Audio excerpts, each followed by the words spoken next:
एक संधी द्या, संधीचं सोने करेन. अंकित पत्की, उदगीर प्रतिनिधी, प्रभाग क्रमांक 19.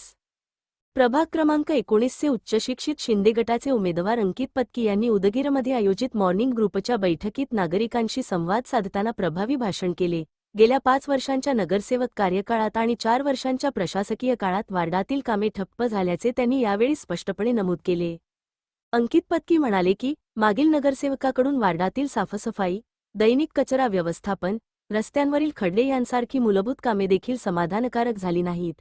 त्यामुळे आपण मला एकदाच संधी द्या आणि हक्काने सांगून आपल्या वॉर्डातील सर्व कामे मी करून देईन. तसेच वार्डातील सर्व बगीचे स्वच्छ ठेवणे, लहान मुलांसाठी खेळण्याची सोय असलेली सुंदर जागा उभारणे, सामाजिक उपक्रमांसाठी स्वतंत्र हॉल निर्माण करणे आणि नागरिकांच्या तातडीच्या गरजांसाठी अॅम्ब्युलन्सची सुविधा उपलब्ध करून देण्याचे आश्वासनही त्यांनी दिले. दरम्यान शिवसेनेत अनेक वर्ष कार्यरत असल्याचा उल्लेख करताना ते पुढे म्हणाले की आज आपलं सरकार राज्यात आहे, उपमुख्यमंत्री शिवसेनेचे आहेत, त्यामुळे विकासाची दारे अधिक वेगाने उघडू शकतात. आपण फक्त आशीर्वादरूपी एक संधी द्या आणि मी सेवा करण्याची संधीचं खऱ्या अर्थाने सोने करीन.